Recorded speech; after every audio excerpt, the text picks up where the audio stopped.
পাঁচটা ফেজৰ ইলেকশ্যন 5টা বজালৈকে চলি আছে।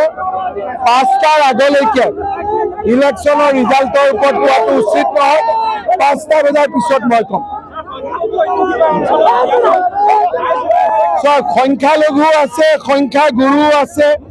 ভোট দিয়ক, গাঁৱৰ উন্নতি কৰক, ডেভেলপমেণ্ট কৰক, অসমখনক আগুৱাই লৈ যাওক।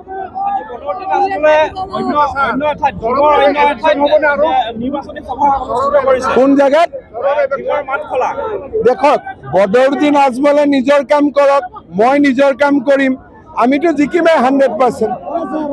আজমলক ভোট দিলেও আজমলৰ মানুহবোৰ মোৰ লগতে মিলি থাকে। কংগ্ৰেছক ভোট দিলেও কংগ্ৰেছৰ মানুহবোৰ মোৰ লগতে মিলি থাকে। তাতকৈ ডাইৰেক্টলি ভোট দিয়ক, ইনডাইৰেক্টলি কিয় ভোট দিব লাগে? হয় নে নহয়? চলো, জিন্দাবাদ। 5টা ফেজৰ ইলেকশ্যন 5টা বজালৈকে চলি আছে। 5টাৰ আগলৈকে ইলেকশ্যনৰ ৰিজাল্টৰ ওপৰত কোৱাটো উচিত নহয়। 5টা বজাৰ পিছত মই কম। সংখ্যালঘু আছে, সংখ্যাগুৰু আছে। ভোট দিয়ক, গাঁৱৰ উন্নতি কৰক, ডেভেলপমেণ্ট কৰক, অসমখনক আগুৱাই লৈ যাওক।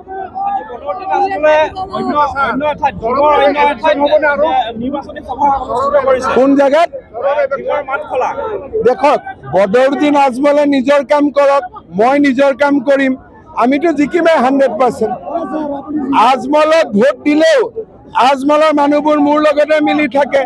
কংগ্ৰেছক ভোট দিলেও কংগ্ৰেছৰ মানুহবোৰ মোৰ লগতে মিলি থাকে। তাতকৈ ডাইৰেক্টলি ভোট দিয়ক, ইনডাইৰেক্টলি কিয় ভোট দিব লাগে? হয় নে নহয়? চলো, জিন্দাবাদ। 5টা ফেজৰ ইলেকশ্যন 5টা বজালৈকে চলি আছে। 5টাৰ আগলৈকে ইলেকশ্যনৰ ৰিজাল্টৰ ওপৰত কোৱাটো উচিত নহয়। 5টা বজাৰ পিছত মই কম। সংখ্যালঘু আছে, সংখ্যাগুৰু আছে। ভোট দিয়ক, গাঁৱৰ উন্নতি কৰক, ডেভেলপমেণ্ট কৰক, অসমখনক আগুৱাই লৈ যাওক।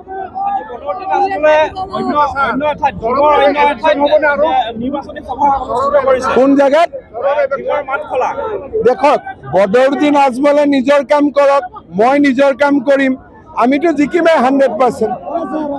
আজমলক ভোট দিলেও আজমলৰ মানুহবোৰ মোৰ লগতে মিলি থাকে। কংগ্ৰেছক ভোট দিলেও কংগ্ৰেছৰ মানুহবোৰ মোৰ লগতে মিলি থাকে। তাতকৈ ডাইৰেক্টলি ভোট দিয়ক, ইনডাইৰেক্টলি কিয় ভোট দিব লাগে? হয় নে নহয়? চলো, জিন্দাবাদ।